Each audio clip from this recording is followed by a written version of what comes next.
saya Muhammad Hairunur S.Farmakes. Saya adalah dosen pada Prodi S1 Farmasi Fakultas Farmasi Universitas Indonesia di Makassar.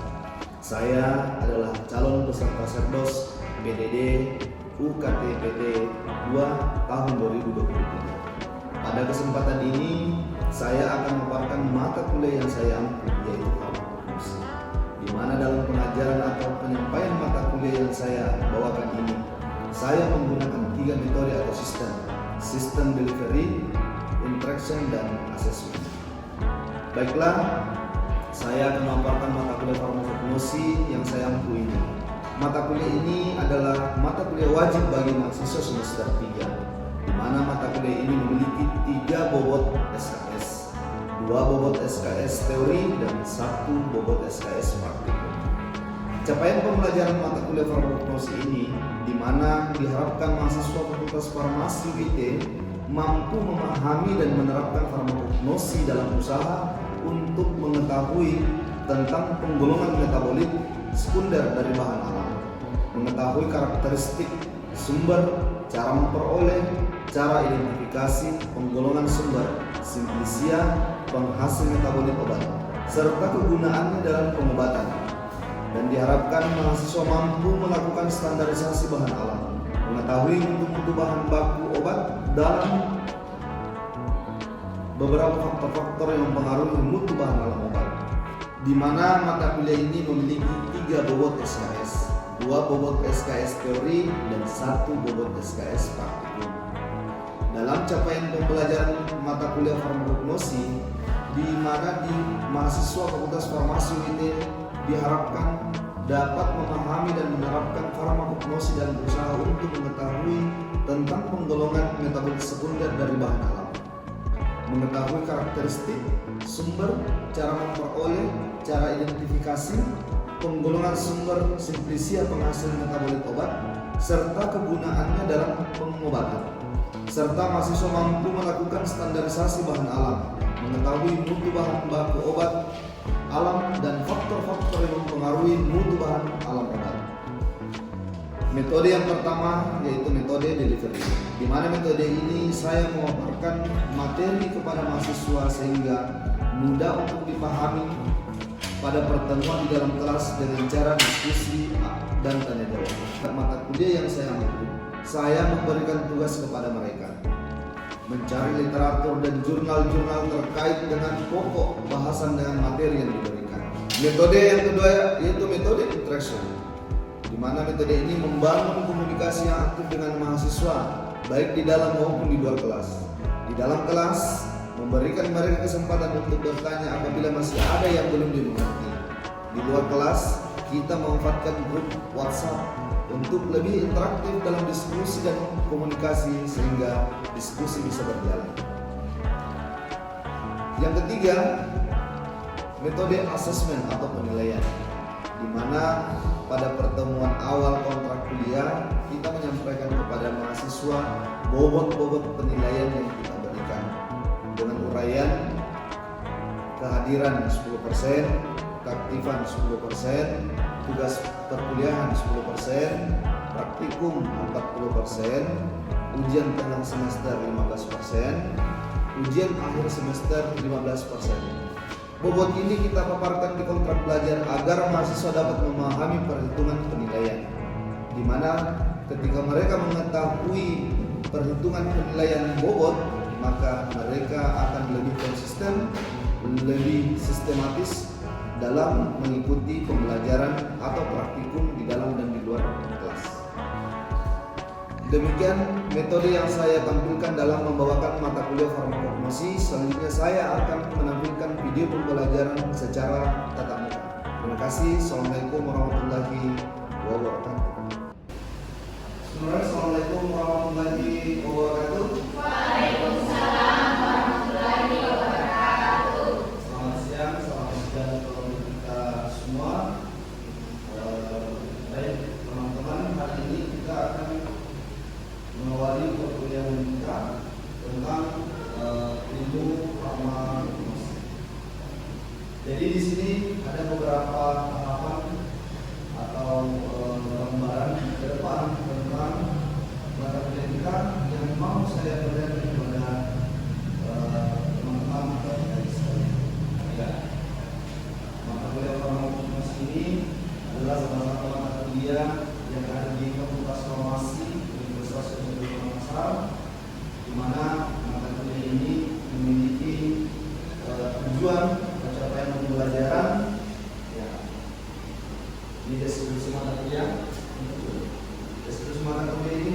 tentang farmakognosi dan role berikutnya, pengolahan simplisia menjadi herbarium, serbuk, identifikasi senyawa kimia, pengamatan secara makroskopik dan mikroskopik, pengamatan secara organoleptis, mutu fisika kimia, serta karakteristik fisika kimia dan biologi bahan baku obat dari simplisia bahan.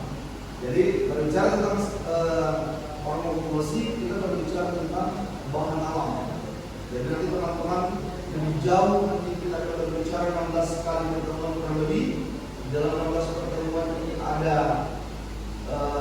ujian tengah semester dan ada ujian akhir semester. Nah, tentu semuanya ada penilaian, teman-teman, kehadiran, tugas, praktikum, ujian akhir semester, ujian tengah semester, dan sebagainya. Nah, perlu kami sampaikan di awal pertemuan ini bahwa penilaian yang dimaksud tadi ada bobot tersendiri. Di mana bobotnya? Ya, untuk kehadiran itu 10%, untuk aktifan 10%, tugas perkuliahan 10%, praktikum 40%. Tadi pilih memang praktikum. Karena biasanya mata kuliah ini, ya mata kuliahnya ada 3 SKS, 2 bobot SKS perkuliahan materi, 1 bobot SKS untuk praktikum. Nah, penilaian praktikum ini 40%. Kapan teman-teman tidak mengikuti praktikum, maka teori akan berendah. Bahkan pengalaman sebelumnya kalau tidak lulus praktikum akan tidak lulus teori. Yang kedua, UAS, UTS, ujian tengah semester itu 15%. Kemudian ada ujian akhir semester, UAS final, biasanya kita kenal, itu 15%. Ya, jadi seperti itu teman-teman. Baik, kita akan membahas tentang apa itu farmakognosi. Nah ini, ya, jadi farmakognosi ini sebelum kita terlalu jauh tentang farmakognosi, perlu kita pahami dulu apa itu farmakognosi. Farmakognosi ini adalah salah satu cabang daripada ilmu farmakologi. Jadi ilmu farmakologi itu ada ilmu farmakokinetik. Di mana ilmu farmakokinetik itu mempelajari cara pemberian obat, biotransformasi atau perubahan yang dialami obat di dalam tubuh dan cara obat dikeluarkan dari tubuh atau ekskresi. Jadi farmakokinetik itu teman-teman biasanya sederhananya memahami bagaimana obat itu masuk ke dalam tubuh sampai dia terekskresi. Terekskresi itu biasanya beberapa tahapan. Apakah melalui kelenjar keringat dia keluar berbarengan dengan keringat, apakah dengan feses, atau air besar, apakah seni kencing dan sebagainya. Itu namanya terekspresi. Kemudian ada farmakodinamik. Farmakodinamik itu adalah cabang ilmu yang mempelajari efek biokimiawi dan fisiologi obat serta mekanisme kerjanya. Jadi kalau kita berbicara farmakokinetik dengan farmakodinamik, artinya bahwa di dalam obat itu ada namanya zat tambahan dan ada zat aktif. Oke? Nah, di zat tambahan itu dan zat aktif itu dalam satu obat, ibaratnya dia seperti, saya sering gambarkan seperti orang bawa mayat, ya, orang menguburkan. Jadi ketika orang ini mau dikuburkan, anggaplah yang meninggal ini adalah zat aktif, yang mengantar ini adalah zat tambahan. Kira-kira meninggal begitu. Begitu dia diantar ke ke pemakaman, ya kan? Makin ramai yang mengantar, makin cepat pasti sampai di kuburan. Kalau sedikit yang mengantar, apalagi dalam keadaan macet, ya kan? Itu akan lama mayatnya sampai di kuburan. Kira-kira kira-kira tambahan ini ibaratnya seperti pengantar. Jadi memang tambahan ini sangat berpengaruh pada satu obat. Sangat berpengaruh pada satu obat. Karena makin cocok zat aktif dengan zat tambahan, makin cepat dia sampai kepada tujuan pengobatan zat aktif di bawah. Oke, itu gambarannya kira-kira farmakokinetik. Karena begitu nanti sampai mayatnya, maka pengantar ini pulang keluar. Ibaratnya begitu dia terekskresi. Jadi segala sesuatu yang tidak dibutuhkan dalam tubuh, obat yang tidak dibutuhkan dalam tubuh itu kan dia dan tidak terpakai. Kemudian masuk farmakodinamik. Farmakodinamik itu adalah cara yang mempelajari efek biokimiawi dan fisiologi obat serta mekanisme terjadi. Begitu obat itu sudah sampai dalam tubuh, masuk ke dalam lambung, maka dia akan terekspresi dia. Dia terjadi pemisahan, ya pemisahan tadi itu zat aktif. Zat aktif ini akan bekerja di dalam di dalam lambung, bekerja ke bagian mana yang akan diobati sesuai dengan indikasi obat. Cabang yang ketiga adalah farmakognosi. Tadi ada farmakokinetik, ada farmakodinamik, sekarang farmakognosi. Farmakognosi itu adalah cabang ilmu farmakologi juga, di mana farmakognosi adalah cabang ilmu yang mempelajari sifat-sifat tumbuhan dan bahan lain yang merupakan sumber obat. Jadi farmakognosi ini dia ceritanya asal muasal untuk menentukan apakah obat ini memiliki zat aktif. Apakah zat aktif daripada tanaman ini, ya, zat aktif daripada tanaman ini hasilnya sebagai obat apa? Itu kan kita kembangkan dengan lebih jauh. Kemudian ada farmakoterapi. Jadi farmakoterapi ini sama dengan ilmu biofarmasi juga, sama dengan farmakologi, di mana dia menganalisa lebih jauh tentang bagaimana penggunaan obat, bagaimana dia mencegah suatu penyakit dan sebagainya. Kemudian ada farmakologi klinik, farmakologi eksperimental, farmakologi farmakoterapi, farmakologi klinik, farmakologi eksperimental. Ini adalah satuan ilmu yang lebih jauh nanti akan teman-teman pahami bagaimana melihat peran suatu zat yang merasa sebagai obat yang yang dicontohkan kepada yang diperlakukan kepada hewan uji misalnya. Hewan uji itu yang kita kenal sebagai istilahnya probandus. Probandus itu hewan uji. Jadi mungkin nanti jauh ke depan teman-teman berminat ambil farmakologi misalnya, senang dengan tikus, senang mencit misalnya, fungsi, ya bagaimana keunggulan misalnya, dengan pendarahan misalnya. Tanaman ini dulu nenek dipakai, kalau saya kena bisu misalnya, ya taruh ini berarti pendarahan. Kira-kira senyawa apa yang dimiliki tanaman ini sehingga mampu menghentikan pendarahan? Kira-kira itu bisa diteliti. Ditelitinya mulai dari farmakognosi.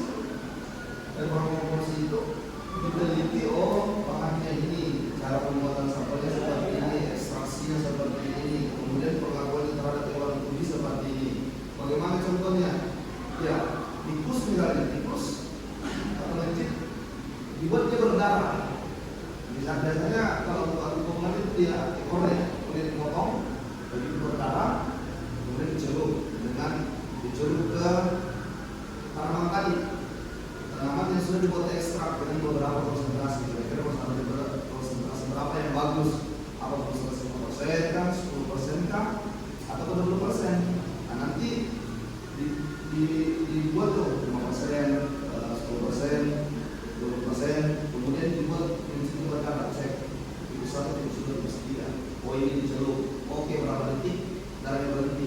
Ini kemudian dicelup dari berapa detik, sehingga nanti kita mengetahui mana yang lebih efisien untuk menghentikan kendaraan di konsentrasi berapa. Nanti jauh teman-teman akan ke situ melihat. Oke. Kemudian toksikologi itu bercerita tentang bagaimana obat itu sebagai obat adalah racun bagi konsentrasi. Jadi intinya begini, volume obat tergantung pada bobot yang mau diberi. Artinya biasanya kita kenal bobot per volume. Bobot per volume. Bobot untuk obat dewasa dengan dosis untuk obat dewasa dengan dosis untuk anak-anak jelas berbeda. Kenapa berbeda? Karena tentu bobotnya berbeda. Satu, sistem kekebalan tubuhnya juga beda, sistem pencernaannya juga berbeda. Jadi bisa bersifat toksik terhadap anak kecil, belum tentu bisa bersifat toksik terhadap orang dewasa. Itu yang disebut obat adalah racun. Dia bersifat racun pada sesuatu yang melebihi kapasitas dosis. Contoh misalnya semprot nyamuk dengan merek Gonka, kalau kita hirup tidak ada masalah, mungkin sedikit tersendat. Tapi kalau minyak yang hirup itu mati, karena memang dia diperuntukkan memang untuk nyamuk, dan ada sesuatu zat yang dihirup itu yang membuat jaringan atau sistem pada jaringan tubuh dengan nyamuk tidak bagus atau rusak sehingga nyamuknya. Oke, yang lebih terarah kita langsung masuk ke bahan alam. Jadi bahan alam ini saya sedikit terdiri dari interaksinya lebih dapat. Jadi tumbuhan bahan alam ini tumbuhan dan hewan yang masih hidup atau yang sudah tidak hidup, juga berbagai macam mineral. Ini dimaksud bahan alam. Bahan alam adalah bahan kajian yang sangat rumit dan memerlukan pengkajian. Jadi kalau ada yang bertanya bahan alam, berbicara tentang farmakologi, kita berbicara tentang bahan alam. Jadi itu yang sering harus kita pahami bahwa farmakologi itu bahan alam. Tapi farmakologi itu adalah bahan alam. Bahan alam ini yang dibuat sebagai bahan sediaan obat, karena dia memiliki zat-zat aktif yang bisa untuk digunakan sebagai bahan obat. Jadi pengkajian konferensinya yang bersifat antara disiplin dari bidang biologi seperti anatomi, morfologi, fisiologi, budidaya, farmasi, budidaya. Kalau dari segi farmasi ada farmakologi, kimia, farmakologi, psikologi, kimia farmasi, sampai pada formulasi. Kalau dari segi kimianya ya organik, analisis kimia dan sintesis. Tumbuhan obat. Jadi berbicara tentang bahan alam, kita berbicara tentang tumbuhan obat. Karena hampir semua tumbuhan itu berhasil sebagai obat, tergantung zat kimia yang dimiliki di dalam tanaman tersebut. Makanya biasa kalau dalam ilmu farmasi itu kita mengenal dengan istilah satu jenis obat mampu menyembuhkan beberapa jenis penyakit. Satu jenis penyakit mampu disembuhkan oleh beberapa jenis tanaman manusia. Satu jenis tanaman mampu menyembuhkan beberapa jenis penyakit, dan satu jenis penyakit mampu disembuhkan oleh beberapa jenis tanaman. Karena kenapa? Karena biasanya ada penyakit yang pencegahannya sesuai dengan zat aktif yang dimiliki oleh tanaman itu, ya kan? Jadi kalau satu tanaman itu memiliki zat aktif itu, berarti dia mampu untuk menyembuhkan beberapa jenis penyakit. Begitu sebaliknya, satu jenis penyakit mampu disembuhkan oleh beberapa jenis tanaman, karena mungkin semua jenis-jenis tanaman itu memiliki zat aktif yang mampu untuk menghambat atau menyembuhkan penyakit yang dimaksud. Kira-kira begitu. Jadi ini ada tumbuhan obat yang telah diidentifikasi dan diketahui berdasarkan pengamatan manusia memiliki senyawa yang bermanfaat untuk mencegah dan menyembuhkan penyakit, melakukan fungsi biologis tertentu hingga mencegah serangan dari jamur. Nah, ini tumbuhan bersintesis berbagai jenis fitokimia, namun sebagian besar merupakan turunan dari senyawa biokimia dasar. Jadi senyawa di dalam tanaman ini mereka memproses untuk membangun metabolisme dalam tubuhnya tumbuhan itu, sehingga nantinya dia akan menghasilkan beberapa jenis-jenis senyawa yang ada di dalam tumbuhan yang dimaksud. Apakah dia alkaloid, apakah dia tanin, apakah dia flavonoid dan sebagainya. Nah sekarang ini pernah lihat tanaman delima? Pernah makan delima? Yang dimakan buah delima apa yang dimakan? Bijinya ada di sini. Buah itu ada kulit buah, ada istilahnya daging buah, ada daging, ada biji. Pertanyaannya yang dimakan mana? Daging buah. Daging buah atau daging buah yang melekat di kulit atau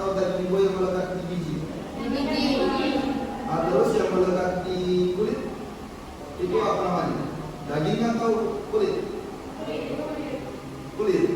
Oke, kita sepakat bahwa itu kulit. Pernah peras dia. Warnanya apa? Keruh. Warna apa namanya ini buah delima. Pernah kalian pencet atau Peras. Hah? Enggak. Nggak pernah. Iya. Kenapa? Keras. Tidak kepikiran jadi peras. Delima itu kan bijinya banyak ya. Iya. Biji-bijian dia, jadi dikonsumsi. Yang paling cantik lagi sepupunya delima ada bisa dibuat sirup. Markisa. Oke, bisa dibuat sekali ya. Sirupnya, sirup markisa ya. Pernah makan markisa? Pernah. Markisa juga kebanyakan dikonsumsi adalah daging yang melekat di biji. Tapi kulit dagingnya tebal. Oke, itu teman-teman. Tapi menurut literatur dia mengandung tekstur airnya Lebih banyak. besar. Pernah? Nah, kalau itu kan bekas. Lengket ada bekas tangan biasa kalau kita makan di lima. Oh, kayak pewarna begitu.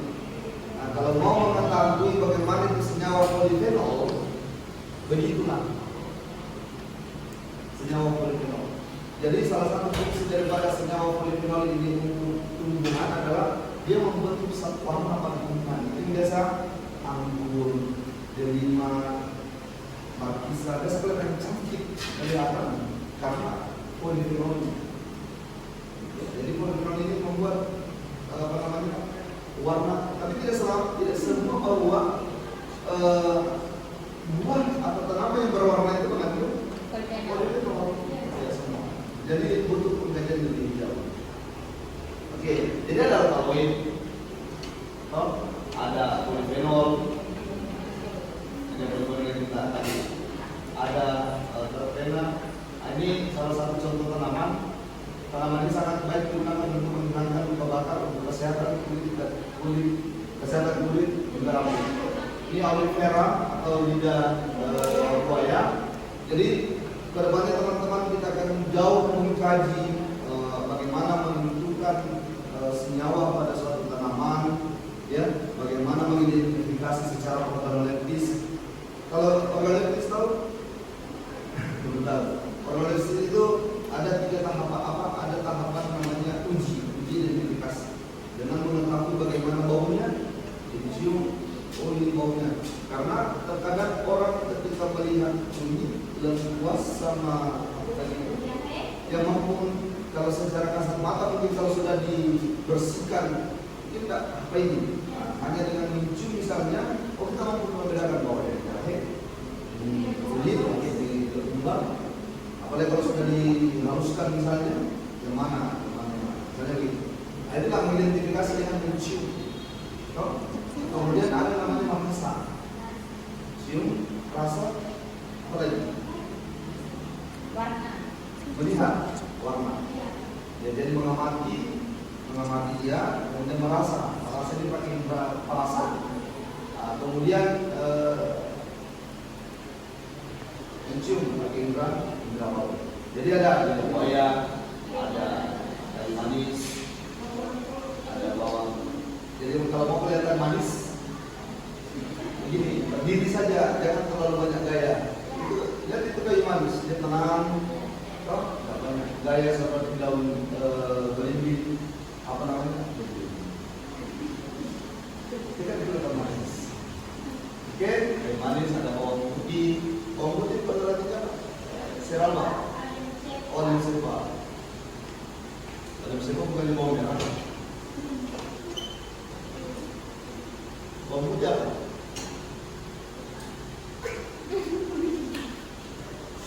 Ini basicnya apa ini? Yang lain ini? Kemarin waktu SMA basicnya Campur-campur. IPA, IPS. Ada perkapalan. Oke, ini masuk nanti kita jenis-jenis ekstra. Ada ekstrak karbohidrat, meresapkan konsistensi, komposisi dan senyawa yang terdapat dalamnya. Ya kan?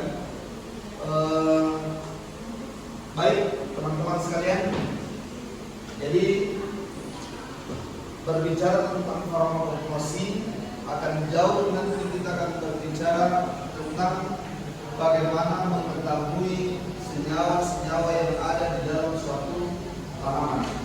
Bagaimana kita mengidentifikasi tanaman apa senyawa-senyawa yang ada di dalam suatu tanaman. Jadi saya berharap bahwa di dalam proses pembelajaran di kelas ini kita nantinya lebih interaktif ke depan.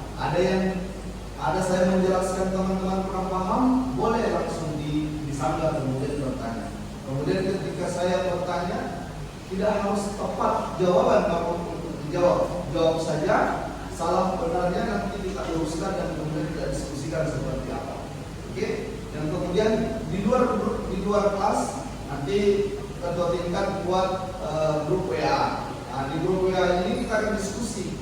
Diskusi di grup WA ini adalah diskusi yang dilakukan selain daripada proses pembelajaran di kelas. Jadi kalau misalnya hari ini ada mata kuliah atau ada materi yang belum jelas, nanti pada saat grup WA misalnya tuh kita chat ini bagaimana dan bagaimana.